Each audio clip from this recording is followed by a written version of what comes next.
Are we on? Are we on? Welcome to Basketballheads Live. I am your host, Glenn Poole Harding. And oh boy, we have a very special guest. This basketballhead is the founder of Brooklyn's new sports team in Coney Island. Listen, when you're a kid growing up and you're thinking about playing sports, a lot of times we're not really thinking about becoming the owner. But this basketball head had bigger dreams. And what he manifested turned into a reality. And now we have Coney Island's own, Brooklyn's own, New York City's own ABA franchise. And they're called the Coney Island Thunder. This basketball head came from the community and is of the community. And because this basketball head is a former Abraham Lincoln Railsplitter who played first on the JV and then the varsity team and was part of that 1991 city championship team as well. After high school, he attended Southern Vermont College as a 4-year letterman. Once his playing days was over, he returned home to Coney Island to become the coach for Lincoln's JV team in 1997. He became the girls' head coach at Lincoln from 1998 to 2004. From what I hear, he has some hitters on that team. 2005, 2007, his basketball head was an assistant coach at Kingsborough College under my brother and New York City great Hassan Dukombi. May he rest in peace, Haas. Afterwards, he became head coach of the girls' JV team at Bishop Ford for 2008 to 2009 and a Nazareth varsity B coach from 2015 to 2018. This basketball head went to our rivals. You know, if you know anything about Lincoln and Grady, you already know that rival been going on for years. Somehow we need to get back there. But he went to coach at Grady as an assistant coach of the boys varsity team, 2015.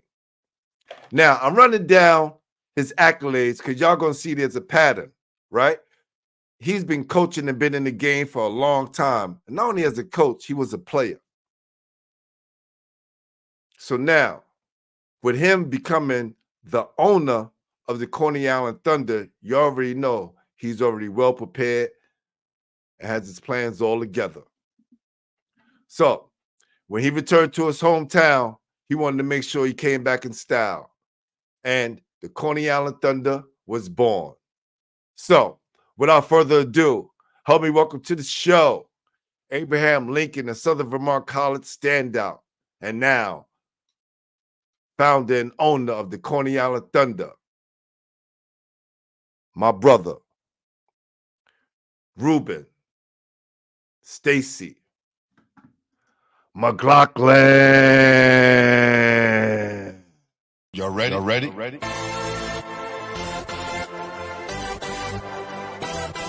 Yes. You have just stepped out into the world of chaos. Where everybody goes hard. Come on. Go hard. Go hard. Go hard. Go hard. Go hard. Go hard. Or go home. Never back down. You gotta hold your own. Go hard. Go hard. Go hard. Go hard. Go hard. Go hard. East Coast. Go hard. West Coast. Go hard. Midwest. Go hard. Dirty. Hurry up, everybody. Get online, buy your tickets, cause the game about to start.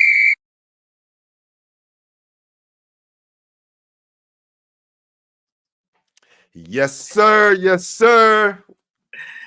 Hey, man. Thank you for that introduction, man. You get me ready. I feel like I'm getting ready to get on the label line, Glenn. Yeah. That's the time it is. We starting off fresh. Listen, you know the Lincoln Brotherhood run deep, man. So whenever I have one of my guys come on, it's always special for me, man. Always special. Truly appreciate the opportunity to come on the show. You know what I feel like? I feel like back in the days when I was playing or I was around players or going to these games, like, and you would see Tom Kachowski in that corner, and he would have his little notebook. I feel like, Glenn, you that new person, Glenn. Glenn, you took over. They passed the torch to you, Glenn. They passed the torch to you, Glenn. I'm so I appreciative. appreciate it. Thank you, man. I appreciate it. It means a lot. And you know, Glenn, I watched you over the summer. I watched the show grow, and man, I'm taken back about being on it because it's the new wave now, Glenn. This is what we're doing, Glenn. You got the torch, baby. Thank you got you, the brother. juice. Thank you, brother. Thank you. Listen, coming from one of my own, it means a lot, man. So I definitely appreciate that. We got some people already in the check-in. We're going to give them some love. Only one time, D. Johnson. CI in the house. Respect. Felicia Rose. No doubt. And that's Trey. What up? Thank you for joining us, man. Hey, listen, I want to say this, man, for you. I'm very proud and very honored. Just to be part of the brotherhood and knowing that you're doing some amazing things on your end, man. You know, I say this all the time, us kids, and I said in the intro, when we playing ball, a lot of times we grow up and we want to be the player. Yeah. Not too many times we grow and think and try to dream as big as becoming an owner. I don't care on what level it is. You know what I mean? Right. You did it, brother. So, man, kudos to you, brother. I appreciate that. No doubt. You know, this is a long time coming. I would not be able to do this without my partner, and my best friend. Man, I gotta say that's my best friend, which is my guy Shawn Pratt. You know, Shawn actually had the vision. We started it a year right before COVID, so before Coney Island Thunder even existed. But Shawn was dealing with the ABA up in Vermont with the Martins about maybe 2018, the year before COVID, and he was struggling with that. And he was telling me, Stacey, this is something that you need to get into. I need your back. I need your help. I need your, you know, I was at that time in my life, I had just lost my mom, you know, right before COVID. So yeah, appreciate that. I just lost her. And I want to say 6 months later, I lost my brother. And another 3 months, I lost my father. So in that window, you know, I was still in the morning stage, and Shawn was like, Stacey, you gotta go, man. We gotta put this together, man. And Shawn stayed with me. He kept pushing me. He said, Stacey, you're probably one of the only ones that can really make it happen. I said, Shawn, just give me a moment to really get my scruples in, because when I'm in, I'm going to be all in. And I love him because he stepped with me, man. He kept pushing me. He kept nudging me. He said, Stacey, it's going to happen. And all of a sudden, bam, there you have it. The Coney Island Thunder. I was able to get through my grieving stage because I put all my sorrow into something that I love. And this was my medicine. This was my therapy. And so basketball is my therapy, and I was able to get back into it. And I'm just taken back by the welcome of it for so many people who love you and care about your well-being and care about the community and want to see the community move forward. So I'm thankful for him. I'm thankful for the vision, because God doesn't give everybody. He gives everybody sight, but he doesn't give everybody vision. And this is a true vision. Hold on. You earned your first tech of the night. Hey, listen, I need you to repeat that again, brother. I definitely need you to repeat that. And Shawn is definitely in the building. I just want to let you know. I need you to say that one more time, man. That vision part with, you know, the Most High. That's very important. God gives everyone sight, but he doesn't give everyone vision. No, it doesn't give everyone vision. So it was very important that we manifested. This is a manifestation from saying to ourselves, hey, listen, man, go into the Knicks game, go into the Brooklyn, to a Madison Square Garden game, and go into a Philly game and seeing, yo, what's going on? Like, yo, and look and say, yo, I could do that. I could own that at some time. I could put that together, man. And we have an opportunity to do something amazing and great, man. And I'm just thankful for it. And I got an amazing team. I speak about my team as we go on with the interview. But, Pooh, this is something that's really, really is great for the community. It's great for the 5 boroughs. It's not a Coney Island thing, Pooh. I need people to really understand that as we proceed with this interview, that when we go play these teams and we go out, we represent Coney Island. Not only do we represent Coney Island, we represent New York. Facts. New York. We represent the 5 boroughs. The 5 boroughs will be represented in this. And so whether they beat us or we beat them or whatever situation is, they're going to tell you, yo, we didn't beat Coney Island. We beat New York. So I need everybody to come out and be a part of this because that's what it is. It's a New York thing. Well, we're definitely going to get all into that, brother. What I want to do is get into your story so people can understand that you just didn't come out the blue and now you have a team, right? There's some history to what went on in your life to guide you to this point that you're at right now. Yes. All right. So I need everybody that's in the building. If it's the first time you watching the show, I need you to hit that subscribe button and hit them like buttons, man. Hit them like buttons, subscribe. It costs you nothing. And share this live so people can come in and join the fun, right? Especially if you're a first time visitor to Basketball Heads. And if you're here, you definitely a basketball head. For sure. For sure. Want to give a shout out to everybody that's in the building. Shawn in the building, Emoti, Pamela, Chris in the building, Amani Budget. I like that. Amani Budgets. I like that. That's slick. I like that. That's dope. Coach Biggs in the building. What up, Coach Biggs? What's happening? Felicia's in the building. Mo Brown is in the building. What up, Coach? Big Mo. My guy. That's Wayne James in the building. Again, please subscribe, share, and like. So I'm gonna jump right into this, man. Like, who introduced you to the game? Oh man, are you kidding me?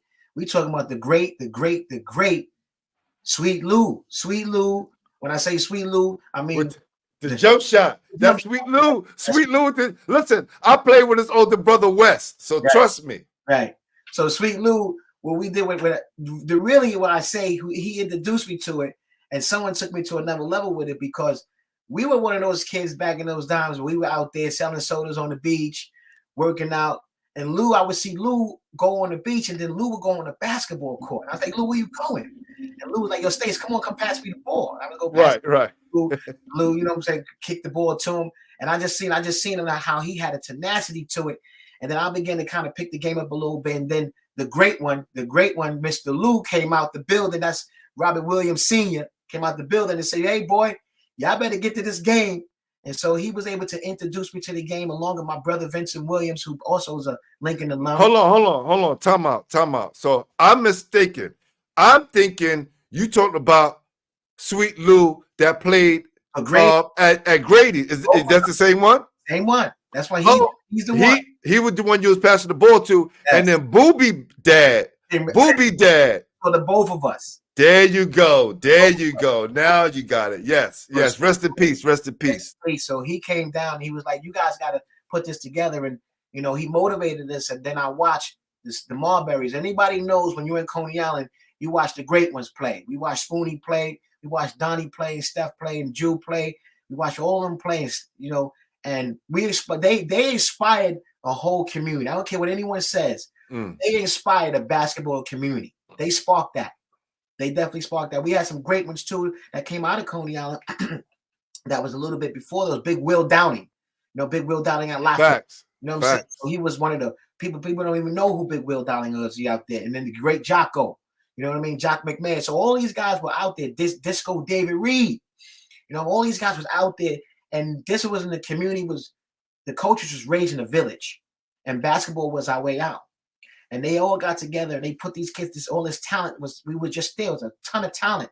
And, they kind of put everything together and said, you're going to do this and you're going to do this, and made us, gave us the opportunity to get out the ghetto by playing basketball, not taking drugs, not selling drugs, not being a thug.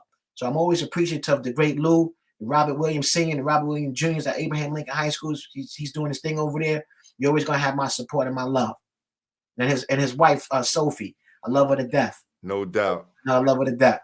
Listen, me and Booby found out we were cousins last year. Oh, okay. We found out we were cousins last year. We played in the same city championship team. We played together and didn't even know. Wow. Right? Small world. Actually, he's over our cousin's house right now. Wow. Hopefully he's watching. Right. Right. Yeah. So what part was you at the Garden? Garden, baby. I live in 2942 West 31st Street. Let's talk about it. Man, because people need to know this. And the Johnsons, I live right there. So we were out. That was the garden. That's where it all started at. And what was the pickup games like out there? The pickups game was, you better make sure you bring your 5 because you'll never get back on the court if you lose. End of story. That's what it was. It was so bad and so intense that and housing has a timer on the lights. We got to the point where we learned how to go down in the basement in the housing and get the door open, and we was able to turn the lights back on to play. Yo, this is so real. Yeah. Because we experienced some of the same things here playing in Brevard, right? The lights go off, you know how to go down and cut it. Somebody got the key, right? Because it'll be dark and you'll be playing in the dark. It got to the point where housing just said, leave them on. Leave them on. And so It got so bad. That's what it was. It was so intense and it was so competitive. And it was like it was around the clock, Glenn. It was around the clock basketball. And if you wasn't playing basketball, it was you were considered like, hey, you was a little outcast. What you got? I'm going to the garden. Facts. I'm going to the garden with Breeze and then you had Super Set out there. And then you had the Marbury clan out there, and those guys would really come home, and y'all would sit on the milk crates and get your milk crates and watch those guys at the great Frank Thompson, the Frank Thompson League tournament. I know you know about that, Glenn. Nah, listen, you gotta understand. Even though I was from cross town, my brothers and sisters and my pops lived on 23rd. Yes. You know who 6 is, right? That's your brother, Harding. That's my family. I'm part of the Harding clan. Yes, so I was, I got a clean slate pass. I knew people before I even went to Lincoln, so it was easy for me to travel up and down from, as you call it, down the way, right? As you call it, right? Down the way. Go down the way. Facts. So why not Lincoln? I mean, why not Grady? Like, why did you pick Lincoln? Wow. Well, we know for the obvious reasons, but when you was going there, Grady had their weight up. Let me tell you, and Lincoln did too. We already did, because look, we didn't lose to Grady when I was at Lincoln.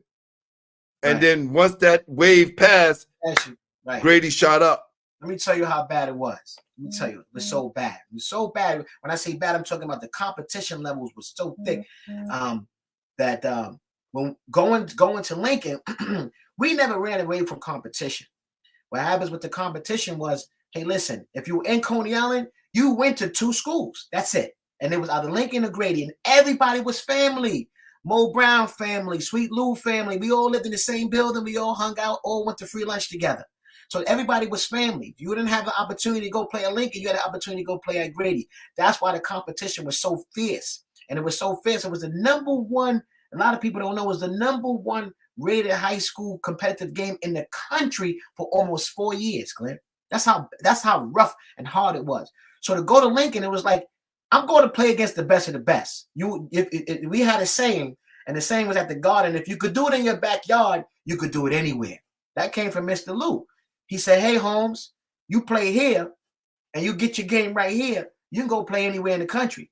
And so that we was embedded with that confidence and that supreme confidence. Not just we had that supreme confidence that when I stepped on the floor, I know that I was going to be able to compete. And it was just a really great thing. For me in high school, going through my high school career, I had a bad knee injury, and it kind of set me back. I had to get surgery. So I kind of got in a little depressed mode and things like that. So, I was still able to maintain some of it, but I was never the same player as I was. But Bobby and Tony and Mr. Taya and I know you know this. Yo, hold on. No technical play. First of all, I had Kenny Parker up here, right? DJ Kenny Parker, who was my OG. We talked about Tony Grittani, rest in peace. Rest in peace, Tony. The Candyman himself, the original Candyman. Listen, this was such a great man. Yeah, man. Yeah. If you was a swimmer at Lincoln, if you ran track, if you played softball, volleyball, whatever you played, whatever sport you played, if you was a Lincoln student, you played the sport there, Tony took care of you. Tony was there. The night I got hurt and they rushed me to the hospital, the Coney Island Hospital, I'll never forget. I was in stitches. I was flabbergasted. I was like taken back by that. I didn't know what happened. When I looked up and picked my head up, Tony was there before my parents was there. Tony and Mr. Taya was Mr. Taya, facts. Yep. The teacher was at the door before my parents got there. My mother was coming from work. My brother was coming from work. And I looked up. I saw them two gentlemen at that door. So I'm in, it's just the Lincoln family will always be the Lincoln family. With Dr. Pollock that was our last year. He retired in 1991. Dr. Pollock was our principal. Yeah, mine too. Facts. In 1991, we had 85% of our graduating class went to college from Dr. Pollock. So he made sure that this was the principal who would chase you in the hallways. He chased me in the hallway. Get out the hallway. So his last year they honored him on Oprah Winfrey. A lot of people don't know he was honored as the principal of the year on the Oprah Winfrey show. Nah. He was. Salute, Mr. Pollard. Salute. For sure. Yep. So wow. Lincoln family, you talk about the great Bobby Harstein. You talk about the athletic directors there. You talk about the administration there. It was way more than just the basketball thing, Pooh. It was way more than that. So when you talk about why go there?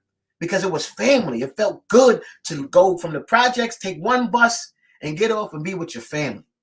You know what I mean? Because the basketball games last for how long? An hour. When the basketball game was over, I was with my family. We went to school together. We went to free lunch together. We shopped together. We worked together. So when you begin to kind of like be with your family, it was a no-brainer. It was a no-brainer. And then the competition levels got bad with people who go, listen, I'm not going to Lincoln. I'm going to go to Grady. I'm not going to Grady. I'm going to go to Lincoln. That's just what it was. Facts. But the cousins, how about this? I'll leave you with this one when you ask me that question. Sweet Lou Johnson went to Grady. Facts. His baby brother, Corey Johnson, went to Lincoln. They both wore the same number. Their mother and father sat at the same spot to come see them play at Lincoln and Grady. That's how tough it was. You know what I mean? That's how tough. That's right. Brothers who lived in the same household, who had to go to the same different schools and live in the same household. That's how competitive it was. So that's what it just was. It was really a beautiful thing to see at that time of how basketball really brought the community together, and it was very strong. And I'm rooting for the young lady over at Lincoln right now. I think her name is Matos. Yes, Coach Matos. Yeah. I'm rooting for her. I wish you can hear this and you can send this to her. I'm rooting for her, and anything I can do to kind of get us back to that prominence of Abraham Lincoln High School in the community, I'm willing to do. That's why we started the Coney Island Thunder, because it's a community thing. It's a community-based organization. We talk about mentorship, we talk about education, and we talk about family, and we talk about how we can bring people together, because it really takes a village to do this. And we just doing it through what we really love, Pooh. What we really love, and we really love the game. We really love the game. So I'm taken back by that. No doubt. Salute to my guy Munch in the building. He said, "How you doing?" From the No Limit family. Coach Ruben, great person. He's one of the first No Limit supporters. One of the first, Munch. I appreciate you, Munch. I'm always the Prince of Munch. I used to Munch when I was coaching them girls. Munch, because you better come down and see this girl, Rube. Munch called me. I said, "I'm coming, Munch. Where's she at?" So Munch, right. You know how I feel about you, Munch. You know how I feel about you. And look how ill it is, right? We talk about Lincoln and Grady, right? Because at the head coach, you got Mo Brown, and as assistant coach, you got my teammate Bernard Mitchell. Like, how crazy is that? Let me tell you something. It was a chess move. It was a chess move. Because let me tell you something about Mo and how I'm appreciative about him. I don't even know people would know. Glenn, Mo lives in North Carolina. Yes. Mo drives 10 hours to come down here to do a practice with his team. Mm. You hear what I said? Mo drives 10 hours to come on a Wednesday and a Friday to get down here to practice with his team. He didn't miss one practice yet. He has not missed one combine, one tryout yet. So I'm eternally grateful for him for even believing my vision. To have a person like that, he is 100% total committed. Hold up. Total committed. Hey, listen, when we run over like 5 texts. I want to see some thumbs up in the building because we not even a half hour in and he already got 3 texts already. And if y'all understand, I give positive texts on this show, right? Yes, Glenn. Yo, fam, you said he drive 10 hours. From And I'm not even supposed to be this close up on the mic, but Yes. 10 hours? Yep. Mo, you a beast. He a beast. Round of applause for Mo Brown. Round of applause for Mo Brown for sure. And my brother Bernard T. Mitchell. I had to bring some wisdom. Love you, T. Yes, I had to bring some wisdom to that. And Bernard is a perfect. His temperament and his knowledge about the game and his approach about the game is totally professional. So those were no-brainers, Glenn. Glenn, those were no-brainers of bringing those brothers on because again, at Coney Island, whether you went to Lincoln or Grady, we just all fan. We just all fan, you know. And rest in peace to Jack Ringo. And I want to give a quick shout out to Carl Sanders. He just had the Ringo Classic, Jock Ringo Classic at Grady, and it was a successful story. And I want to just give him praises to that because he was trying to push that and get off the ground for quite some time, and he was very successful in doing that this weekend. Jack Ringo Classic. I wish I could have got out there. I wish I would have known a little bit more advanced. Because I definitely when I went out there, I got the flyer last week. Yeah. But I already had something on my schedule for that day. But Carl know he's always welcome to come on the show. I'm definitely gonna be out at Grady sometime this year to check you guys out. When you talk about Mo Brown, you talk about the history of basketball. You're talking about a 5'9" guy that he jumped in the air. When he jumped in the air and you jumped with him, you were coming down and Mo was still there. Facts. Mo was still there with the boy. And then you talk about Bernie. You talk about Bernard Mitchell. You talk about a guard who gave one of the greatest guards ever come out of New York City a good 30 ball.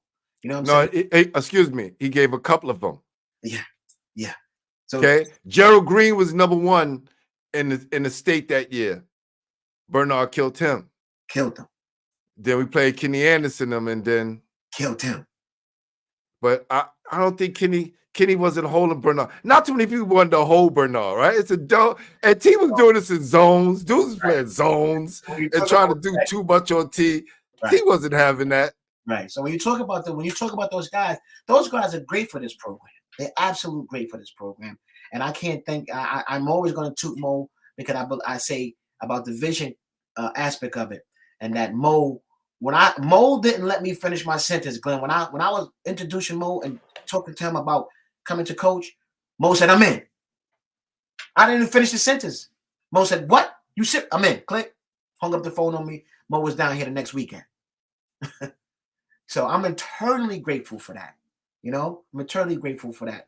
And so, you know, we move. Welcome home, Mo. Welcome home, brother. And the neighborhood was so glad to see him, and they embraced him, man. And I know Mo felt the love. No doubt. So let's turn the things, the story back to you right now. When you was at Lincoln, when did you feel like you were starting to come into your own as a player? I know you played with some hell of a players that was on that team that championship year, but personally for yourself and the things that Coach Harstein was helping you with, when did you feel like, as what, Coach has got me to the point where? Well, things was tough at Lincoln. When I came in, we didn't have that 4-year plan. We went to high school in the 9th grade. You understand? They didn't have the 4-year situation. You had to go to a special school to get the 4 years. You had to go to Ann Sullivan to get the 4 years. A lot of people don't know that. So we came. Hold on. Explain to me. Go back again. So when you talk about leaving junior high school, when we left junior high school, we did the 9th grade. We did the in junior high school. A lot of y'all, yes. A lot of y'all did, yes. So when you talk about that, that's how tough that was. And then I was coming in as a young boy, 100 pounds wet, playing against Michael Spencer. Hold on. Yeah. We up to 4. He said Mike Spencer name. That's my guy. Right. And then you talk about Derek Cooper. And then you talk about all these guards. I'm like, I didn't have a shot with that. So Bobby pulled me to the side and say, "Listen, you got to play some JV ball," because they were loaded. And I was like, I don't know, but how you go, the JV situation. So I said, you know what? Go to the JV. I started playing in the JV, and I was getting the reps. I was getting the reps in, and I felt real good about it. I felt real confident about it. I was able to go to a few basketball camps. I went to BC basketball camp. I went to Eastern District basketball camp. I got my first letter. My first letter. We used to go and sneak it out. Bobby probably hear this. I know if Bobby listening. We would go in Bobby's mailbox. And Bobby had a ton of letters, and he would never give you a letter. Bobby never gave nobody no letters. And we would go in his mailbox and we sneak out his letter. I finally got my first recruiting letter from his Elmira College and Quinnipiac. And Quinnipiac is Division I right now. Facts. It was like Division II, Division III back then. When I got a letter, they was D3. They was D3. So I you know what I'm saying, I'm feeling myself. I was feeling really good and playing in that situation, and then making sure that I was playing outside basketball with the great Doc, you know, at the Broncos. He brought me in. I played on that B-level team with Doc, and we traveled all the way around all the world.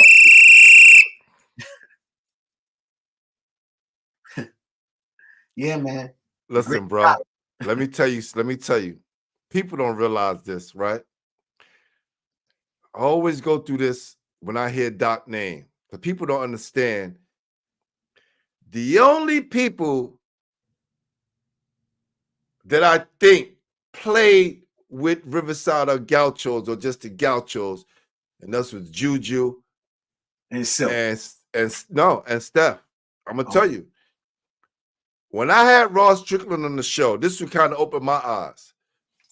Ross Strickland told me when they were young, Silk and Spice came to the Gaucho practice at Mitchell Projects. Mm-hmm.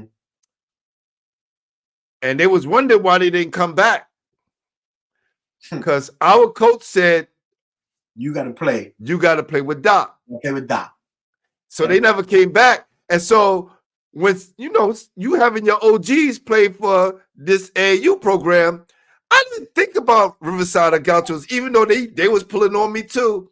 But I was a Broncos guy because that's what our coach said. This is where we go. That's what a family was. That's what a family was. So to know that you was a stitch to that family as well, man. Yeah. Kudos, brother. Salute. That's what it was. That's what Bobby told us to do. We did everything Bobby told us to do. Facts. And Bobby had our best interest at hand. You know what I'm saying? Well, when Bobby told us to go, that's what we did. We went. You know, we went right there. But here's the thing. Here's the thing, Pooh. Doc loved some kids, man. Doc loved on us like no other man ever did. He loved you.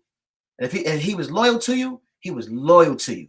And if you're loyal to him, Doc love you. Doc give you the last dollar in his pocket. Facts. And you couldn't like not come to practice and think you're gonna play. Not gonna do that with Doc. I don't care who you are. Not gonna do that with Doc. You know. So it was tough, man. It was the competition in Coney Island and playing basketball. And you say, where you coming to it? It never stopped. I mean, every year somebody was walking through that door. It got to the point where like, yo, I'm transferring. I'm getting up out of here. I saw me, I'm getting up out of here, man. And I had a knee injury. I was feeling a certain way. And by the knee injury, it took me time to get back on my feet. I was never the same with my first step. And I look over my shoulder, right? Here comes Steph. You know what I mean? Here come tick, tick, boom. Woo, number one. Hold on. Yo. Dick, we're gonna make it happen. I saw you this summer. Also saw Mike Spencer this summer. Mm-hmm. We gotta make that happen. Those guys, legendary players out in Coney Island, man. Oh man. So you coming up for injury, and these guys are coming straight with they were like little young piranhas, you know. So cause I was like, I'm getting out of here. And I'm gonna tell you the love for my friends. Let me tell you how much love I had. You talk about James Cerisier. That's my guy. Facts. You talk about Shawn Pratt. That's my guy. You talk about Chris Skinner. That's my guy. You talk about Wayne James. That's Chris Skinner's in the building right here. There you go. Facts. Talk about those guys. I didn't want to leave them. I didn't want to leave them. I did not want to leave them. I want to leave. Those were my guys. So when you, like I was saying, when you talk about basketball, I'm like, yo, I don't want to transfer to a school. And I know I could have played somewhere else. Facts. I know. I could have went to Madison and played with Madison, with Gaddafi, Alonzo. That Stephon Baby's best friend of Madison was moving. I think I could have went over there and competed at Grady. I think I could have competed at Sheepshead Bay on the Sheepshead Bay level. Right. It was a little bit more it was a Coney Island thing, Pooh. It was a Coney Island thing. So most of all, I'm still close with those guys. Those are my friends. You know, those are my friends. Those are my friends. And so when you talk about basketball, I was like, I'm staying. Facts. I'm staying. You know, Andrew Amigo, Dennis Edelman, Big Shaka Ship. And Shaka Chip, that's another one of my young guys for sure. And then when I stepped in there, Glenn, when we came from 9th grade, James Cerisier had to compete with Daryl Mims. Daryl Mims was what, 6'11", 250? James coming as a junior high school player. So this was the competition who we had to come up against, you know? And so the competition was always stiff. And then you had the guys that came over like you, that came over from across town, was just as good as anybody in Coney Island. And that's what made it really loved, because those across town guys really was embraced. Bobby embraced them, and then once we put our arm around them, it was over. The competition level was just astronomical. It wasn't fair. It wasn't. It was Grady and Lincoln for years. Yeah. Yeah, my story is a little bit different because I actually went to Lincoln to play football. And follow my friends to practice, and didn't want to ride the train by myself. They wound up getting cut. I made it. And, you know, me and Coach talk about it to this day, because I'm like, damn, Coach, lucky I grew to 6'4", because I would have still wondered all these years why you picked me. You know, so you know, it was never crazy. I just wanted to stay. I was never really the same player after the injury. I just wanted to stay. And those guys, they was able to pull it out in 91 in the championship. And it was a beautiful thing that James had lost his mom. Yeah. He told me that. He was going through a rough patch. And I was like, James, you got to do this, brother. We in the garden. And I'm whispering in his ear like, yo, nobody don't know that story. Me and James, I'm making eye contact. James making eye contact. He's winded. And I was like, James, stop it. Because James was literally in pain. He was literally, that game, the championship game, James had hurt his back. James was playing. I said, James, you'll never get this opportunity again. You'll never. And he wound up being a monster and wanted to pull that off, man. Him and Shawn Pratt and all those guys, they pulled it off, man. So it was a beautiful thing to see. And, you know, and that's when, you know, it just started clicking. Everything started clicking. And, you know, you look over your shoulder and the young guard comes in. Y'all know who the young guard is. The Marbury. And then forget about it. The rest is history after that, man. Just forget about it. For sure. Look, from what I'm hearing, the 91 team was similar to the 86 team, right? We didn't have the big time player then, right? Bobby was winning with solid teams, right? Yeah. And when we was able to shake up a lot of the big time programs, which is dope. Do you know Delbert Prince? Yeah. Delbert Prince also is from Coney Island. He was around all of it, and he wrote a Coney Island book. I absolutely. He got the history of Coney Island, and now this is his comic book. Yes. Coney Island Mix. Yes. Right. See that? He was amongst all of it. He saw all of it too. So he's valid on that. He's valid. Facts. He's valid on his facts is valid on that. Because he was in the mix of all of it. See, these are some of the players, Glenn, that you really don't get to know. I wasn't no great big basketball player. I wasn't going to no great big Division I ball players. You know, I had vision, and I'm gonna be honest with you. I was smart. I did great on my SAT. I liked school. I didn't miss school. I went to school for two things: basketball and free lunch. I'm gonna be honest with you. Yo, hold on. You know, the murder burger, the suicide fries. You missed that. Don't forget about the tater tots. Oh, yeah, that's what I'm saying. That was the suicide fries. You know, if you miss school, you got a problem. You know what I'm saying? We actually liked school. So it was a beautiful thing to be a part of my childhood. I'm so super blessed, and say school was the move, man. It was the move to go to school. So when you talk about, when we get into the Coney Island Thunder, you're talking about this vision and this manifestation. That's nothing but God, because to go to be a basketball player or around basketball players and see great things happen, and to come into existence of ownership, and say, I never thought that I would ever be in this situation. I never thought I would feel this. I never thought that this would manifest itself.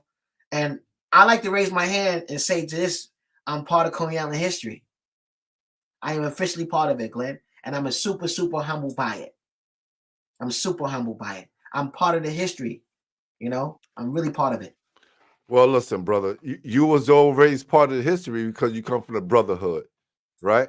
And what the being a part of that brotherhood allowed you to do is just expand your intelligence, expand and tap into your basketball knowledge. Because a lot of us who are gifted in a physical standpoint of the game and being one of the top players, you let that carry. Let your skills as far as your intelligence on and off the court carry you into coaching. Yes. Right? Yes. Because and before that, you played 4 years of college basketball. I did. Yes, I did. Right, but because that can't be sneezed over because there's a lot of kids that's playing right now that's not going to get a chance to step on any college floor. Right. They're going to play high school and it's going to be it. You got a chance to experience something different. Now, Right. Did you go up there with Shawn at was it Packers jail? Let me tell you. No, what happened was I was up there before Shawn. There you go. Give me the story. Give me the story. I was up there before Shawn. Shawn was at Fulton Montgomery. Yes. You know about Fulton Montgomery. Bobby had a relationship with the coach. That's where all of us, if you know anything else, you go to Fulton Montgomery. Yeah. Fulton Montgomery. So Shawn was at Fulton Montgomery, and I think that it kind of got like a little tricky for him, and he was looking for a better school. And I was kind of on the backside. I was like, you know what? We need a shooter. You know what I'm saying? We need a shooter. I know Shawn puts the ball up.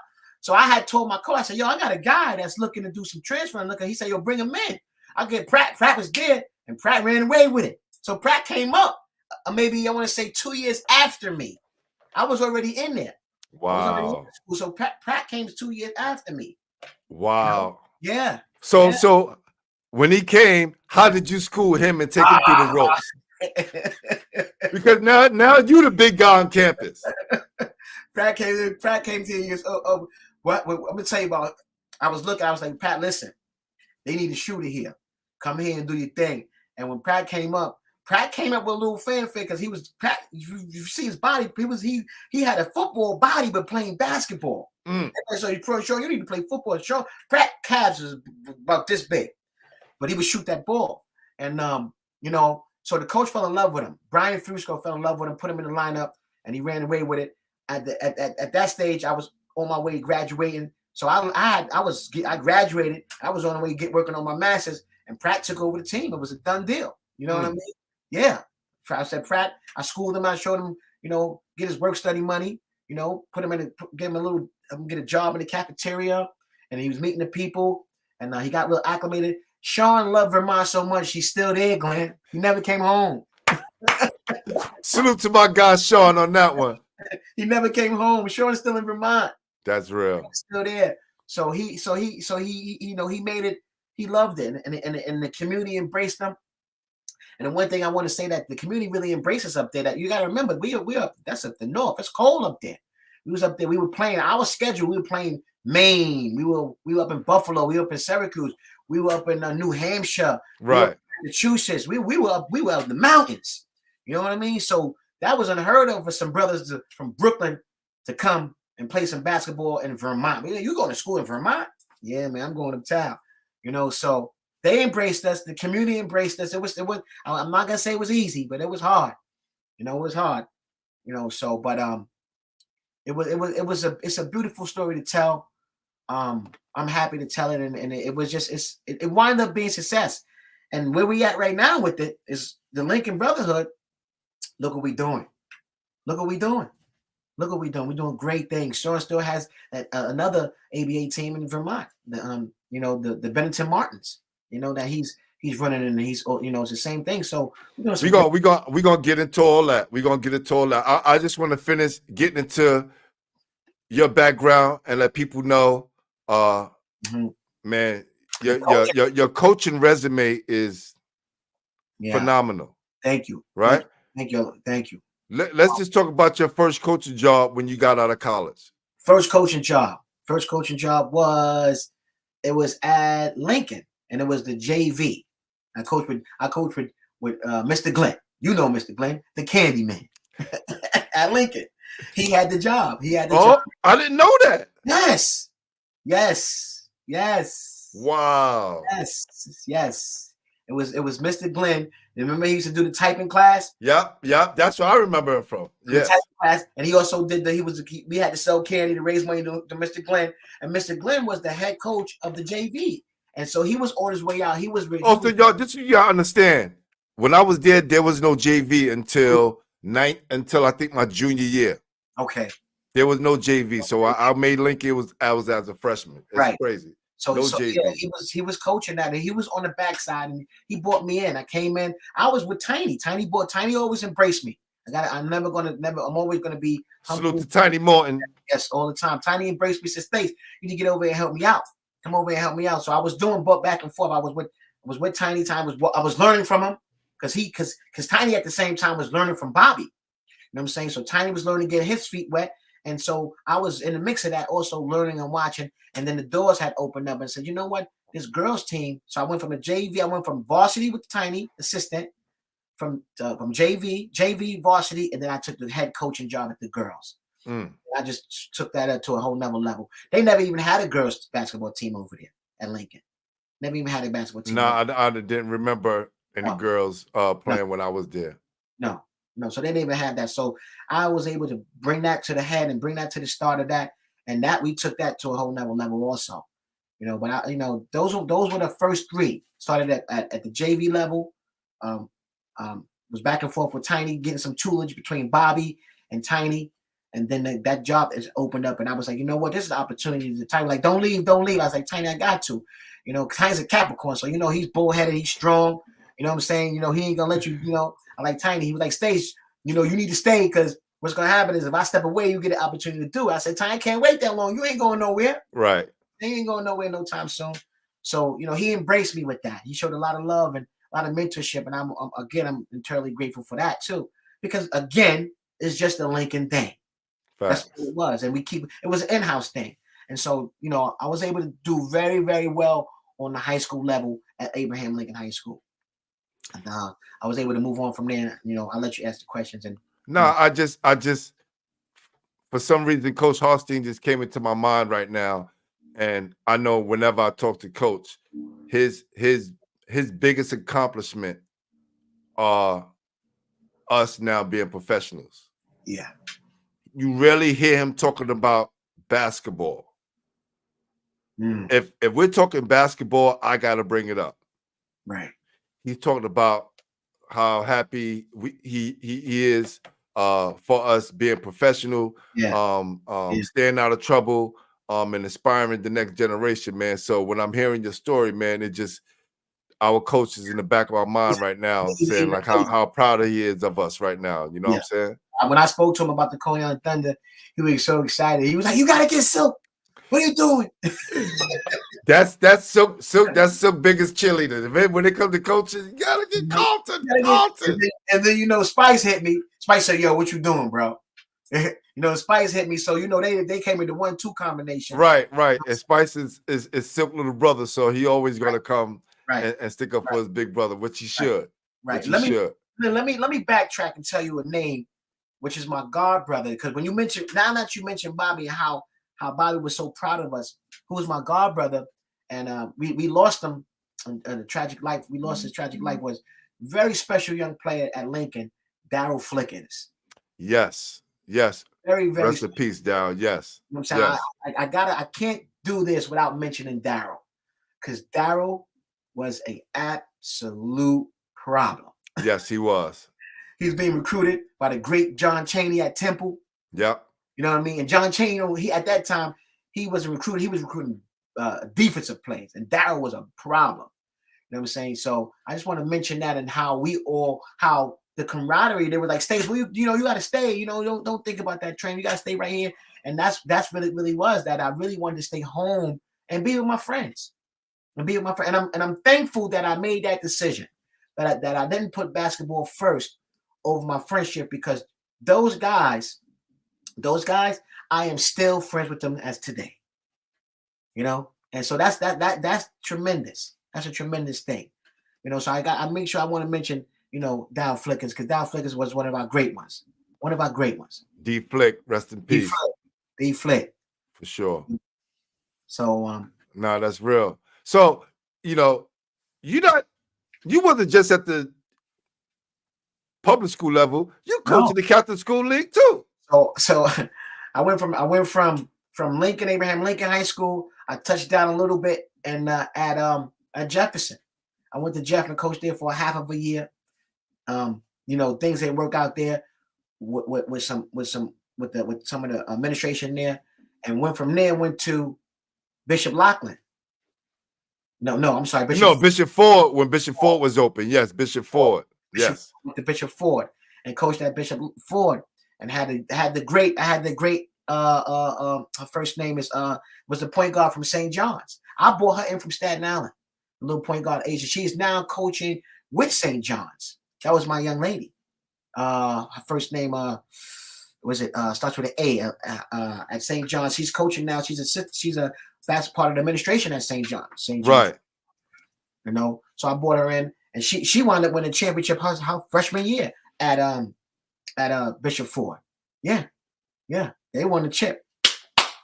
Went through the roof. St. John's came in. Wow, who knew that? I didn't know that. Yeah, snatched her right out. Snatched her right out there. And she was a Staten Island girl. Right. And at that time, St. Peter's was open. And St. Peter's was a powerhouse. You know what I'm saying? They had Addie Cinque, the African young lady who wound up going to Tennessee. So she was an All-American at that time. So I was trying to juggle between staying in Staten Island and staying in Brooklyn. I said, I'm going to Brooklyn. And I took that young lady because I moved to Staten Island at the time. I said, I'm going to Brooklyn. And I was training her and brought her over to. Is her name Aaliyah Lewis? Aaliyah Lewis. That's my baby girl. Yep. Salute. Yep. She's now part of the administration over there at St. John's. Yes, she is. She is the director of recruiting. Yes. At St. John's. Yes. So she's a Staten Islander, and I had a little one. Took her. She left Staten Island and ran rampant in Brooklyn. Tore it up. Now, did her daughter play at Lincoln? Because they had a girl, Lewis. I think she was from Staten Island. She was their leading scorer. Was it 2 years ago or last year? Mm-hmm. She averaged like 35.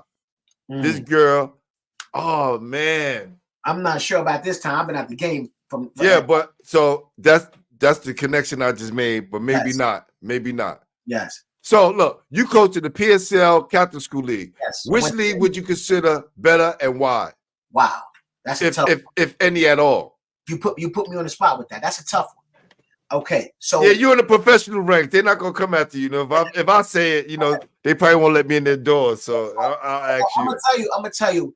It has its different facets. Let me tell you. Hard-nosed players come from the public school. They hard. They grimy. They grit. And I don't want to say this with no pun intended, but you have a little bit more discipline at the Catholic school. You know what I'm saying? So they play with a little bit more structure, a little bit more discipline. And the Brooklyn kids, they're talented, raw talent. They hard to coach. Yo, hold on. Can't let you make this a Brooklyn thing, fam. We talk about city, right? Even though when it comes down to it, all the best players from New York are from Brooklyn. But, okay. The reason why I asked because people always comparing, not realizing the Catholic school is so much smaller than the public school, right? You have 200 teams, 200, 300 teams in the PSCL. It's almost like a 3-to-1 ratio. Right, and maybe 30 Catholic schools, if that, 20 Catholic schools, if that, 25, if that, 30, not that many compared. It's a little bit more, it's a little bit better to manage. Right. Compared to the PSL. But from your perspective, what the kind of players that you see, and you saying that tougher, grittier players come from the PSL and the more disciplined players come from the Catholic School League. Yes. Got you. That's what I would normally say. Now, don't get me wrong, you got some tough, gritty players in the Catholic League. Yes. You do. But remember, as a coach, you look for a combination. As a coach, let me tell you the background where you see the coach comes in. You look for the gritty player along with the cerebral player. The person that plays from a cerebral standpoint. That's why I love to look at the girls NCAA. You watch the girls NCAA March Madness. Oh my God! You ever watched? Oh yeah, for sure. Those games are unbelievable from the girls because they're not dunking, not the majority of them. You know, Facts. they're not doing crazy. The game is played from a cerebral standpoint. So when you talk about Larry Bird jumped this high off the ground. He had not no real muscles, Larry Bird. But when you talk about the great Larry Bird, he had approached the game from a cerebral point. And when you talk about that, you look for those kind of players. You look for the player who brings the athleticism, and also you want him to have him or her to have a cerebral component that goes together. And then you have a jewel, you have a diamond. You have that diamond. And so when you talk about the Catholic and you talk about the public, it's always going to be debatable. It's just what happens is when you talk the public, I think the Catholic schools have a little bit more resources. They practice a little bit more. The gyms are open a little bit more. They look at those facets. The gym's open a little bit more because the public school gym is on a timer. You got to practice at this time. You got to leave the building at this time. Catholic schools, me coaching at Catholic school, I had the keys, coach. I had the keys. I can get in that gym anytime I wanted to get in that gym. You ain't have to worry about the overtime for the school safety. Nothing. So when you talk about, when I talk to a guy, listen, he's in the Catholic school, let's go get some shots up. We went to the gym. When I coached at the public school, and I said, let's get some shots up. You know where we went? To the park. We went to the park. We went to the park to get those shots up. So that makes a major difference. Major difference of the resources that the schools have. It's forget about the player situation and what's better. It's a matter of resources. Board of Education, Catholic school. They're paying for the education. They're paying for it. So the resources are a little bit more abundant. They're abundant, and I think coaches need to look at that when you bring this kind of comparison in. When you bring that comparison in Catholic school, you talk about Catholic school, and you talk about public. It's about the resources, Coach Pooh. It's about the resources. You know what I mean? What resources and who has the resources to bring in what they want to bring in. And those Catholic schools do it because they're paying for that. And those gyms are always available to them. Public schools need to open up these doors. And the night programs, open up these doors and let us and don't pigeonhole our kids just to a certain window time, and then that's it. Bobby used to have us practice if he go, you get up shots and have you in that pool. You used to have that pool and have you shooting. I remember James. I said, James, where you going? He's like, Coach, I gotta go. Stace. Bobby want me in the gym. Bobby will come get you from the class and get you in the gym because we had so many kids. Remember, Glenn, at this time, I want everybody who's watching this to understand public school and Catholic. At this time, public schools only had one school in it. Now there's 4 to 5 schools in that building. What's that about? 4 to 5 schools in one building. Sometimes it helps, sometimes it hurts. So there's abundance that you can draw. You can pick from the Catholic school and you can pick from the public school. But in the public school, who gets the gym at one time? This school got to get the gym at this time. This school, the public school, got to get the lunchroom at this time. So they competing, and it's only how much? It's only a certain hours in the day. There's only a certain amount of hours in the day. So that's a very hard thing to talk about when you talk about, Catholic school and public school. The players are just gritty everywhere. This New York City, we gritty players. But I like to look at the aspect of resources. If you can provide the right resources and the right coaching and the right discipline, I think the public school could take it to the roof. But those things come from the Catholic school because I think they're just a little bit more. We always, Catholic school, come on, Glenn, you went to these schools. I remember playing against, going to see Lincoln play against Cardinal Hayes. We walked in there, Cardinal Hayes came to our gym, and it was only a scrimmage. I'll never forget this, just a scrimmage. When they came to the scrimmage, Glenn, do you know what they had on? Suits and ties. For a scrimmage, not even a game. They were in their blazer jackets with a tie and slacks for a scrimmage. There's your discipline. There it is. So the attention span was a little bit more. So you got little facets. It's very hard to say what's better. I think it's a resource thing. Well, I know you mentioned the financial portion of it, right? And a lot of us as players, we never look into those possibilities of becoming the owner because of the finances. So how were you able to put this move together to acquire a sports franchise? personal to to my statements. I'll be honest with you, to some personal statements, doing some research and seeing, was it feasible? Was it something that I want to invest in? Could I invest in it? Was it beneficiary to invest in it? And most of all, can't do this by myself. How can I do it? I got a magnificent team, you know. So I was able to go and I work 2 jobs. I'm a New York City Board of Education teacher, science teacher for 27 years, Pooh. Still have a night job. I work a day and a night job to pull this off, to pull this off. So the grind is always a grind. This thing is a manifested that comes from the mud. It's coming from the beginning. It's a grassroots organization. Even though we talk about the ABA, and but for us as coaches, as players, as a community, as you and the media now pushing New York City basketball, this is a great thing for New York City. It's a great thing. It really is. It really is. It's a great thing for New York City. No, I believe so, man. And I think kids could be inspired by this too, right? Yeah. And let's be real. Yeah. Not everybody's going to be in the pros. And not everybody going to be able to go to the Barclays Center and watch a game either. You heard. Now, I'm going to keep it a buck. You said it. Everybody can't go. You said it. Okay? It's a couple of million people in Brooklyn alone. So everybody ain't not going to be able to fit in the Barclays Center. Right. Let's keep it a buck. Right. But what we can do, is go support the Coney Island Thunder. What we can do and go support and go be able to touch the players and see them and that you're going to be able to get an autograph. You're going to be able to talk to the owner. Yeah. Yeah. And that's where it puts a smile on my face, Glenn. That puts a smile on my face that the manifestation of this is that it's real, that like you said, we can be touched, you know what I mean, and do magnificent things in the community. We just had this rainstorm. We had a big rainstorm in Coney Island. One of the things why we called the Coney Island Thunder, I was going with a couple names, myself and Shawn. I was throwing it around with my friends. Said, why Coney Island? Why the Thunder? And the first name we came up was Coney Island Storm. It was a storm. And we was like, Coney Island always has these storms. We always have these floods. I was like, we don't know. The guy's like, I don't know about that one. It's not really hard. And I was like, well, the next best thing is at Coney Island, we have storms and we gotta ride out in Coney Island called a thunderbolt.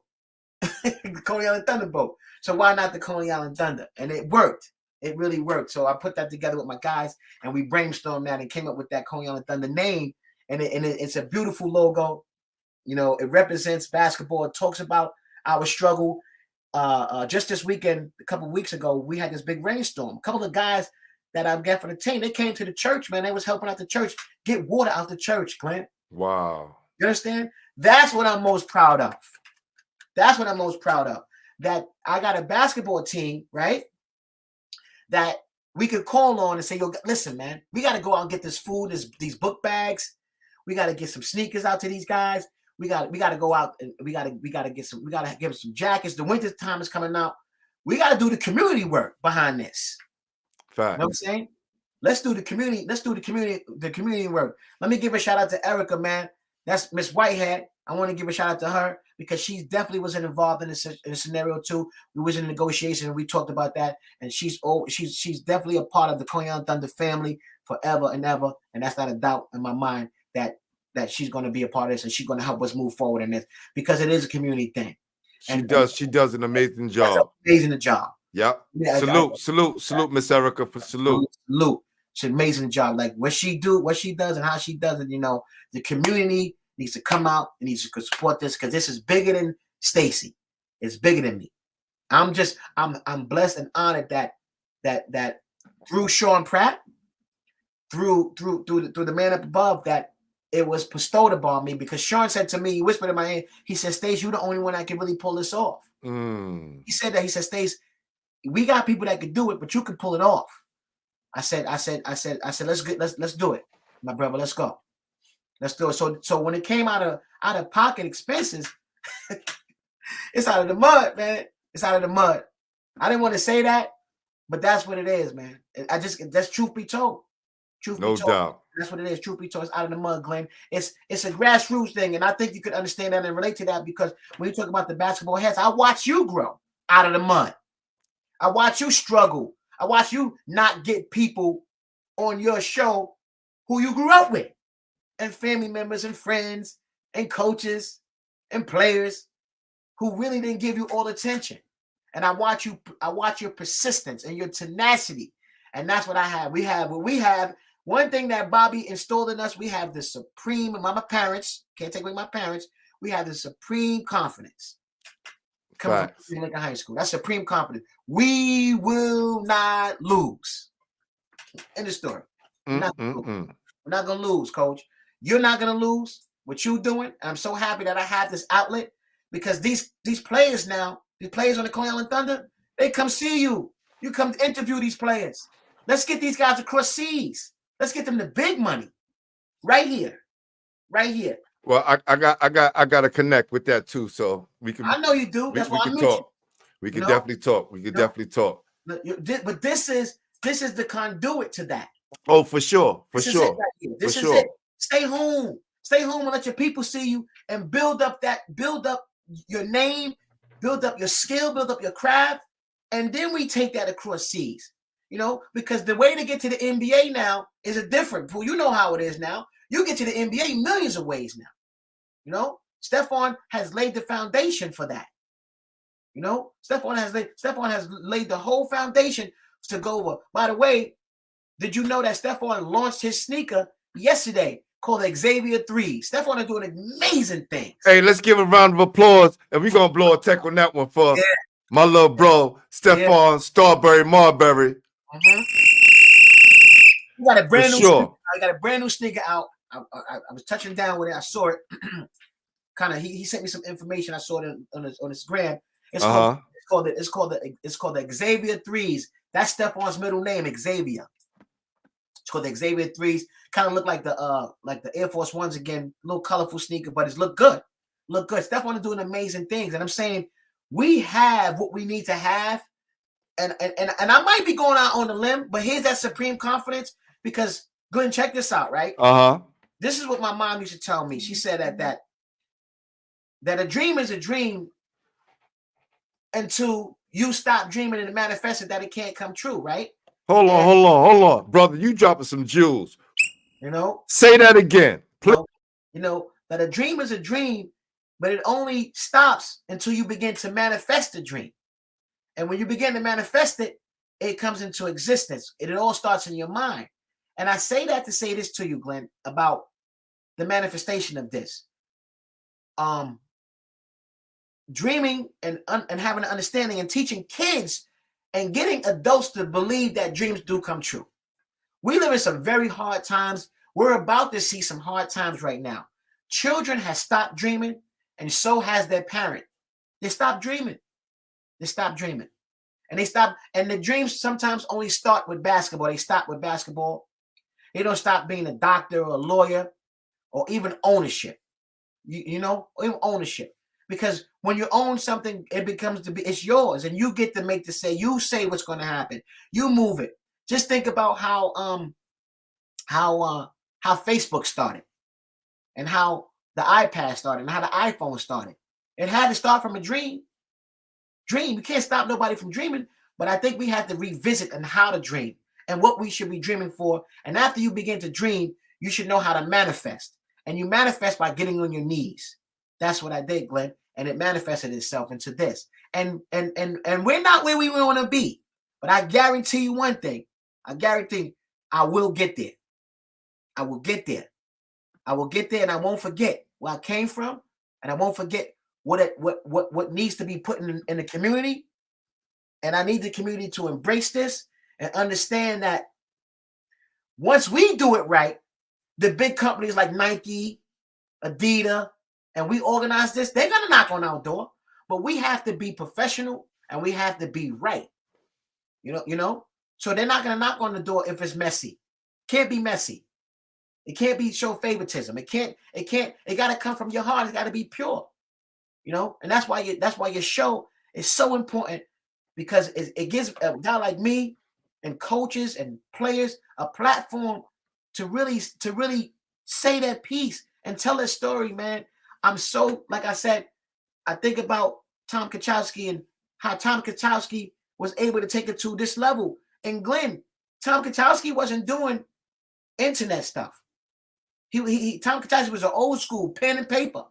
Glenn, when you are reaching millions and hundreds of people with what you got going on, and so you manifest it, man, and that's what I mean about having that supreme confidence. Sometimes people say you hear them say, "Yo, you crazy? You think that can happen? You crazy?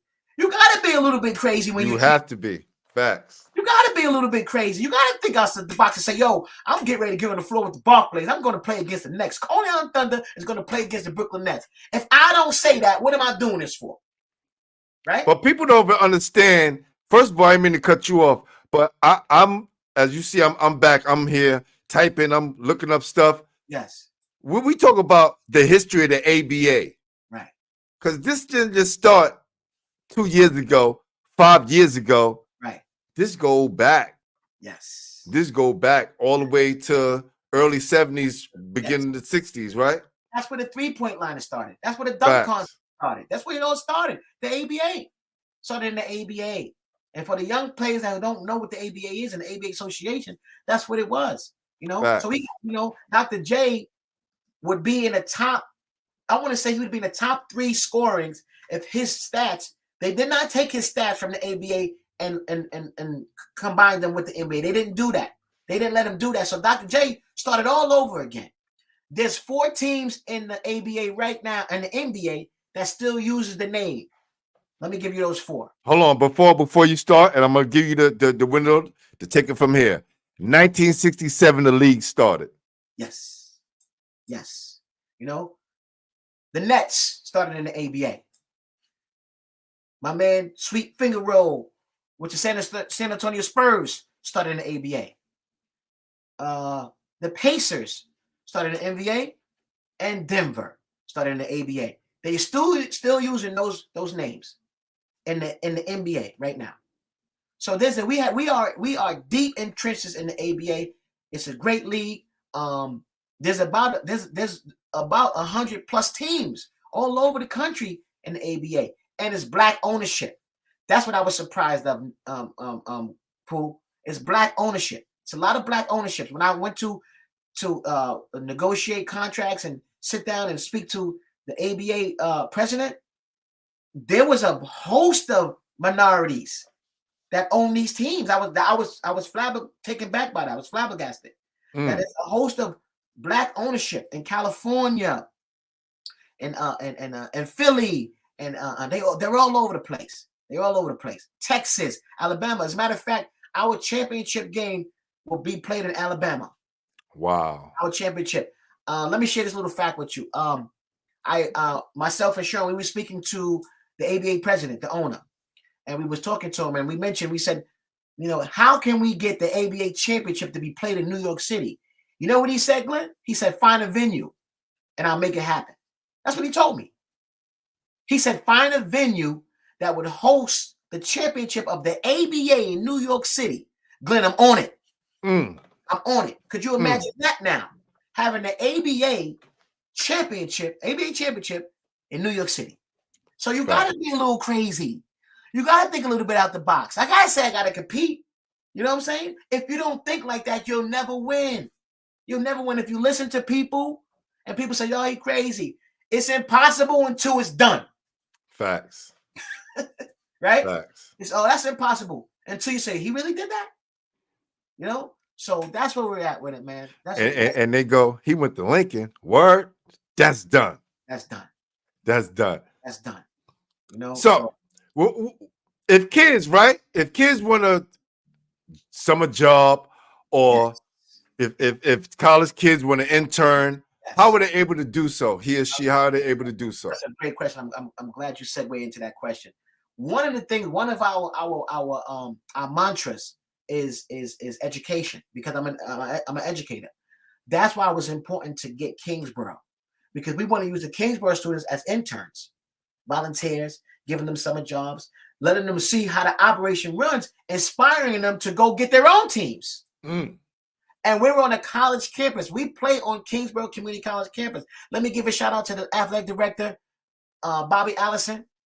Bobby Allison, he welcomed me with open arms. Let me give a shout out to the president of Kingsborough. She opened me with open arms because, you know, that's a nobody can get that. I'm gonna let you know already. I already know. Okay. I already know. That's why I gotta give this shout out to them and make sure, Glenn, you send it to them for me. And, you know, I want to make sure that I'm highly thankful and grateful that he gave me the opportunity, because I think what he saw some genuineness in it. He saw some compassion in it, you know, and that we want to work with kids. And so working with kids and giving them internships and giving them jobs, that's exactly what I need. Come on down, guys, and volunteer. That's what we need. And let me share this with you too, Glenn. If you notice, it says Coney Island Thunder, it says CI Thunder. What I also want to do, I want to do a tournament, and I want to do some AAU programs, some clinics under the Coney Island. I'm looking to sponsor some of these programs. You know what I'm saying? I'm looking to do that under the Coney Island branch. Let's do that, because it doesn't stop at adults. It should trickle down to the youth. It should trickle down. So we want to get back to the real school. I was talking to Tiny at one time, and Tiny said, Stacey, the AAU game has changed. It's a different beast. And I said, what do you mean? He said, Stacey, guys, you know, they're just playing games. They're not fundamentally sound anymore. No one is teaching the skill. No one teaching the representation, the reps. No one is teaching fundamentals, the muscle memory in it. You know, it takes. You can shoot the ball like Curry if you get up and shoot every day. Right. You know what I'm saying? It's about Curry. He's special. He's the only one that can shoot like that. No. If you put the work in, and you put that in, you could do that. You know, so that's what Tiny had mentioned that and said, you know, States, we should do some basketball clinics. We should bring clinics in, and we should get the coaches and get the players and get some volunteers and start teaching the fundamentals of the game again. You know, and that's why I'm so happy you asked that question. How do they get involved? You can contact me at ConeyIslandThunder.com on the website. The email is there. I definitely could use volunteers. I definitely want to see people come down and support. Just go to the website. Anything you need is on the website, and we're looking to do great things with that. Listen, we got Slice in the check-in. Slice, he's hitting my IG when it comes to my IG because he want to support. Yo, Slice, come on YouTube, man. Come holler, man. Come holler on YouTube, man. We all on YouTube. Yo, this is crazy. I said, come down and get a VIP seat. Facts. We definitely gonna be in the building. First day, I'm definitely gonna make sure I'm there, bro. So 28. That's a weekend. We play on the weekends, by the way. We only play on the weekends, which is really great because most of you guys work. They have jobs. They have lives. They have family. You know what I'm saying? They entrenched in their lives. So the ABA had made they made a kind of a contract that the game should be played on the weekends so the families could get there. They played in the evening. So after kids get up for work, family people get on to work. So they're in the evening. They're not early games, which is good because guys can work and still play. So it's a Saturday and Sunday, our games, which is really great. And you know it'd be dope? You know it'd be dope? That Friday, either that Wednesday or that Friday, I'm going to talk to you off here. Yes. Maybe we could bring some fellas on. Please. Right? And help you promote this. Please. Right? And do something on the Instagram to make sure that the crowd comes out, man. We want to make sure that the opening day is a success. Definitely. The 28th at Coney Island, we play the Jersey Soldiers. That game will be at tip-off is at 5 o'clock. You can start entering the building at 4. Are your game being streamed? Yes, they are. Okay. They are. You know, that's another thing I want to tell you about. That when we was able to ascertain the Thunder, that we have the package that came with it is a television. I own 2 television stations with Coney Island Thunder. A lot of people don't know that. So I see your eyebrows. Check it out. We own. If you go on the website, we own, it says City TV. City TV is owned by Coney Island Thunder. It's a live streaming network. And then we own Metro North through Abigail TV. And guess who Abigail networks with, Pooh? Who's that? Roku. Really? So our games will be streamed through guess who? Roku. Got you. Roku is nationwide. That's right. You got a Roku television. You got a Roku Fire Stick. You're gonna go on Abigail TV. You go to Abigail Elite. You're gonna see the Coney Island Thunder. You click it, and that game is gonna be streaming live. And I own that. We own that. So not only do we have network basketball, so let's say, Glenn, you have a cousin, right? Right. He says, because I want to do what you do. Can you help me get a podcast? Glenn, you can call me up and say, hey, let me see some of your content. I could bring him on Abigail TV on the Coney Island Thunder and give him his own podcast. How about that? Wait, got another cousin who owns a barbershop, right? This is what I mean by community now. We talked about education. Now we talk about community. You got another cousin who owns a barbershop. He's a mom and pop store. He'll never get a commercial on TV, right? Guess what? I can have somebody come down and shoot a 15, 20-minute commercial for him, 30-minute segue, and put it on Coney Island Thunder channel through Abigail and run it. Well, it's nationwide through Roku.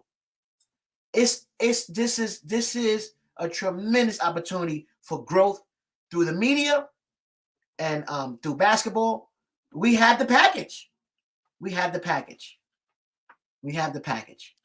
Well, look, it's all nothing but a word, brother. It's nothing but a word. So I'm glad you're putting it out there. Yeah. Nah, this is dope. So I can really help some people. People, I got my guy. I got my guy host. I got King Kingsley on the mic. You know what I'm saying? I'm talking to him, and I said, Kingsley, we got to get you to another level. He said, what do you mean? He said, what do you mean, Stacey? What do you mean, cuz? What do you mean, cuz? I said, Kingsley, I want you to have your own podcast. And I want to be the first to help you with that. I'm about giving opportunity. I want to give opportunity because opportunity is what we should be giving each other. Nobody cares unless you win. You know that, right? I know that already. Trust me. Nobody cares. Trust me. I already know. Nobody cares unless you win. So, and the only way, Glenn, you win, right, is by helping other people. That's the only way you win. You're going to have a lot of jealousy. You're going to have a lot of hate. That just comes with the territory. But how much could you hate and jealousy when you helping somebody? You helping the community. So you expose that. So the only way I will win through this is by helping other people and giving other people opportunity. That's the only way Coney Island Thunder is going to survive, is giving opportunity. Listen, I have experienced that firsthand. From starting the podcast to getting the court in my neighborhood fixed, to that developing into a tournament that's 2 years old, after being on hiatus for 30 years, to having an AAU team now that's doing very well. Salute to TDJ Elite. Woo! Kids is doing a great job.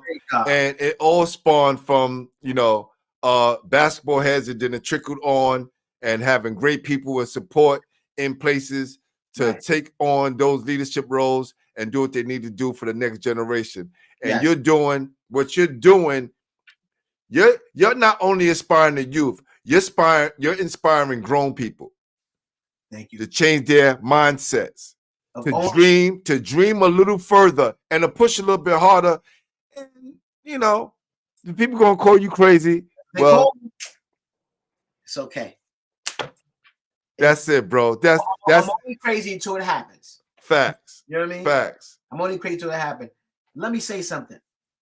And I keep it short, right? Because you got all the time you want, brother. You're a Lincoln brotherhood. So when you say certain things, it's triggering things, Pooh, because we lost some real good people during COVID. Man, COVID really wiped us out. And I'm thinking the one brother that we lost, when we lost a lot of them, that would have been championing me. He would have been right there on my side. Right there is Danny Turner. Salute. Yes. Salute. Rest in peace. Danny Turner. He would have been so happy about this, and he would have been pushing me, and he would have been in my face. He'd have been yelling and screaming, "What are we gonna do? What you gonna do? Let's go!" And I just want people to know how much I miss him, and what Danny was doing out in Coney Island by himself. Facts. By himself. So Danny, your work won't go in vain. Your work I will always mention you I will always have you on the banner. I will always have you on a t-shirt. Mr. Lou, Danny Dow Flickens, my man Breeze, who kept us out of trouble and told us stay away from drugs and don't touch them. You know, the Lance Stevenson family, Big Stretch. You know, when you talk about how they was able to galvanize their family and they came back, Lance came back and did tremendous things with Isaiah Whitehead and the Whitehead family. They did such a magnificent job in Coney Island, man. People better wake up. Yo, let me tell you. So I go out to the Whitehead tournament, you know, families out there. You know, I'm back at home again. But I've never seen Coney Island the way it was when I went out there, right? The first night. Wait, let me correct you. Only one thing. Hold on. You gotta remember, I'm not from there. That's true. Okay. I'm not, my family from there, but I'm not from there. Right? I know they had some. I was there for the beginning of the bro day. Got you. Trust me, I know. Right. I know. Right. But far as a mainstay basketball tournament, yes. Right? Yes. You know, during the timeouts, the entertainment, like you got the bros on the side dancing with the kids. Yeah. It was such a family atmosphere. I was blown away. So I'm taking notes now. I'm taking this back to my hood and Brevoort, and we're gonna add some of that here. So I want to say, man, salute to everybody, Miss Erica, the whole Whitehead family, man, for putting on for Coney Island and making it a safe haven. Yeah, they came out and they put on for Coney Island, and I want to do that. I want to be that. It's inspiring. You know what I'm saying? They put on for Coney Island. Now that's the summertime. Let's keep it going for the winter time. Let's go. Let's go. Let's go. Winter time. Now, when the snow on the ground, we still doing the same thing that they got going on out there. Bring it indoors. Let's rock and roll. Let's get behind this team. Let's get this team to the playoffs. Let's get them in the championship game. Let's get them there. First year season, the Coney Island Thunder play for the ABA championship. Wow. And we got some locals, man. Let me give you some locals. Yeah. Let's run down. Let's run down the list. We got the champ, which is Darwin Ellis. Love him. Local. He won 4. He's the only guard in New York City to win 4 championships in 2 states. He was in the backcourt with Lance Stevenson. That's the champ. That's Darwin Ellis. We dealing with Cooley. We got Cooley on. That's Tevin Gonzalez. He was tearing up this whole summer. You know, then you got the great one. You got TB, which is Tyler Bourne. You know what I'm saying? These are local guys. And then we got my man. Let me get his name. Let me get him right. We got Man. We go with Man. Tyler Bourne, Man from Lincoln for sure. Yes. Facts. Listen, these names he calling out. These guys are from Coney Island. Yes. And we got some guys from the other side. No, but I think it's important that you start off with the Coney Island guys. That's very important. Man, official name is Donald Flores. Because when this is what happens when you play professional basketball. Little kids are gonna come up to you and they're gonna ask you for your autograph. They're gonna ask, can I take a picture with you? You know what I'm saying? Bro, and Bro Day, when we talk about Bro Day, they still got the they still got the crown. I gotta say, I'm being a little biased, but when it comes to the crowd, I was on the gate in Bro Day. I was on top of the gate on Bro Day. So Bro Day still got the crown. They still got the crown. So because that's a whole Coney Island thing. Even though the Whitehead thing is a whole Coney Island thing, like you got people coming from all across town to be a part of it. So man, we got any more players you want to run up before we get out of here? Just a couple guys. You got Jason Primus from Coney Island. You got Michael Harris from also Coney Island, and we got Nick Leon. How about that? Nick Leon, who played at St. Peter's, your old alma mater. I went to Fairleigh Dickinson. Yes. So but I definitely I know exactly who you're talking about though. Nick came home, man. We brought Nick home. No doubt. We brought Nick home. Salute. We have a host, and I also have a host of players from other parts of the borough, and they came out, and it's competitive, very competitive. Got a couple guys from Boys and Girls High School that's competitive on the other side of town. know what I'm saying? So I got a Ukrainian. You know what I'm saying? He's a Russian. He's 6'11". I want to say 250 solid Russian. You know what I mean? So the whole thing about Coney Island Thunder, the concept is, remember, Kingsborough is in Brighton Beach. Brighton Beach is considered Little Russia. You know what I'm saying? So when we talk about community, we're not just talking about Coney Island. We're talking about Brighton Beach area too. You know, so they're gonna embrace that kid when they see that kid. They're gonna embrace him. So we got that's a host of gamut of players that are locals, and we got some other people from other areas. Like I said, this is the first year. It's our inaugural first year. Man, I'm excited. Man, I'm excited for you, man. If it's anything that you would like to change about your basketball journey, what would it be? Oh man, nothing. It was supposed to be exactly what it's supposed to be. What led me up to doing right here with this interview with you. I'm not changing nothing.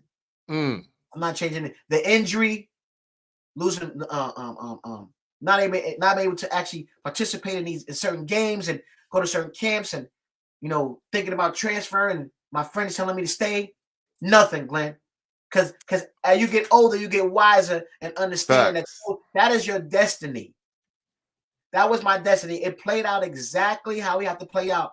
And I want to leave you with this facts. I want to tell everybody out there listening, thank you for supporting me from the bottom of my heart.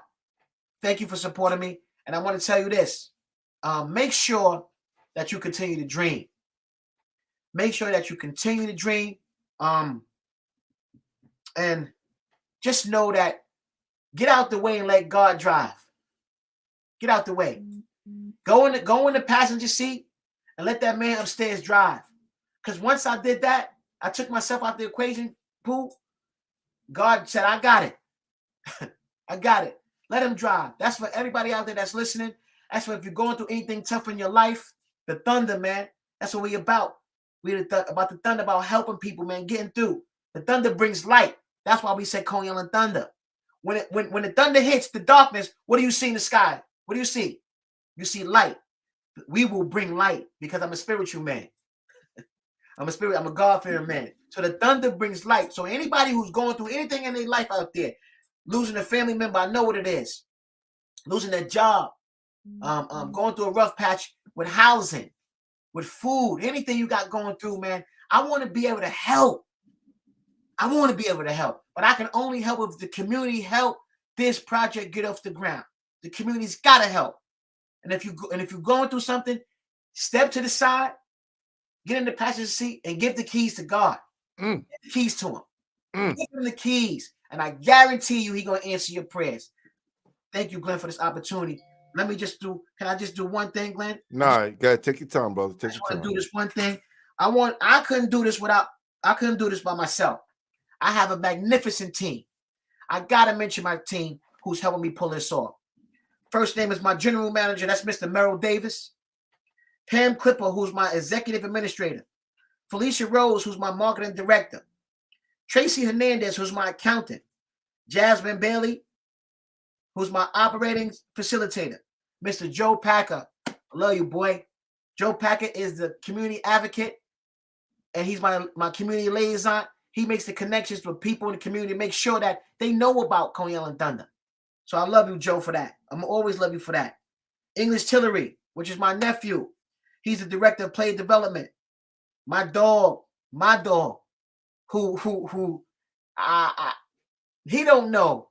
When I speak about it, he don't know that I really get choked up. He don't know that I got tears in my eyes every time I mention him because he believed in me. It's not that I believed in him. He believed in me. And that's my man, Mo Brown, head coach. I got to go with my other cousin, my guy, which is Bernard Mitchell, who's assistant coach. And then I got 4 names I want to say to you, right? And I want to tell you their names first, and I want to tell you what their title is after I give you their names. I'm going to start with Shawn Pratt. I'm going to start with Daniel Richardson, Wayne James, James Cerisier, and Chris Skinner. Hey, Pooh, you know what their title is? You heard me, Pooh? What's that? I'm here. You know what they title is? Those names? What's the title, brother? They my friends. Wow. They my friends. I love you, y'all. No doubt, man. Friends, they my friends. They my friends, yo. They my friends. Thank you, Pooh. Nah, man. Listen, it was a pleasure to have you on. Again, I'm so proud of you, man, for what you're doing. Great job, man, and keep the brotherhood alive. And listen, there's just another mountain we got to climb. That's all. That's all. That's all. And I know Coach is proud of us. And you know, all the guys you play with are proud of you, man. So again, man, I want to salute to you. Keep doing what you're doing. Let's bring the fellas back towards the end of the month so we can get them back on to promote this. Everybody, make sure if you haven't done so, make sure you subscribe to the show, put up them likes, and share this. Let's share this with everyone so everybody get to know what's going on down in Coney Island, and we can turn this opening day to a grand opening and keep it like that so we can keep pouring in the people and the fans and get this thing going on in a huge way, man. So let's support the Coney Island Thunder and let's support my guy, you know, Stacey McLaughlin, man. Appreciate you, brother. Thank you, Pooh. Thank you for having me on, guys. I appreciate it, Pooh. Anytime you need me, it is just a phone call away.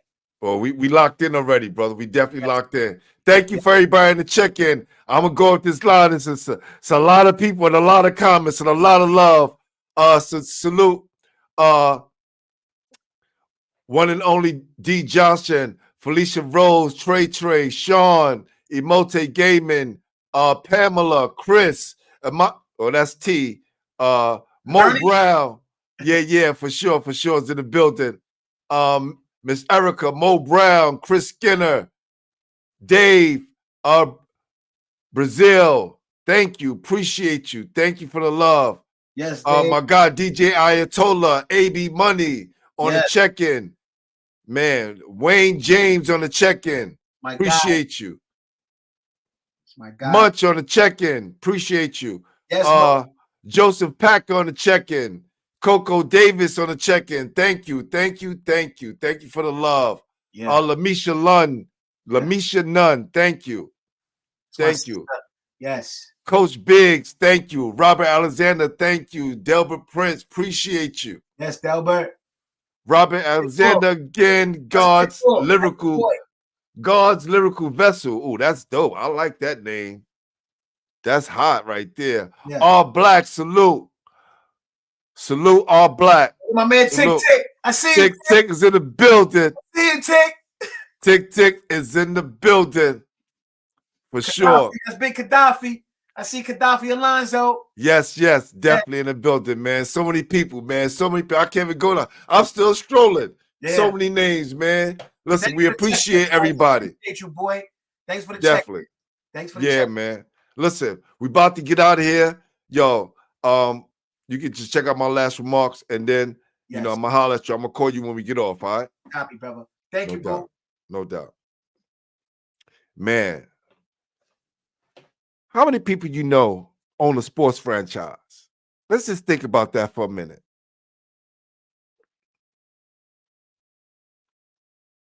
I'll wait and know them personally. See, sometimes we fail to dream. And when you fail to dream, you come up short. Our guest tonight, he didn't let the fact that he wasn't a top player stop him. He didn't quit when he wanted to. Oh boy, he wanted to leave when things wasn't looking right. But it was his friends that kept him motivated, kept him at the school. And when he saw one of his friends not doing what he needed to do in the city championship game, he let him know, yo, James, you got to thug it out. You only get one chance at this. And they wound up winning it. So those words inspired him to go on to college and then later on go into coaching. And then after coaching, start his own sports franchise, the Coney Island Thunder, which we will support. So salute to my guy, Ruben Stacey McLaughlin, or as I should say, Stacey Ruben McLaughlin, founder and CEO of the basketball franchise, Coney Island Thunder. They open up first day, October 28th at Kingsborough College. So stay tuned for any updates. You can check out Coney Island Thunder on all platforms. You can check them out here on Basketballheads. We'll be back. We'll be back with some of the players very shortly. So, we're about to get out of here. I am your host, Glenn Pooh Harding, and you've been watching Basketballheads. Because we are. I think we got it like this. The official home for New York City basketball. You know, we got the merch on deck. Till next time, as we always say around this time,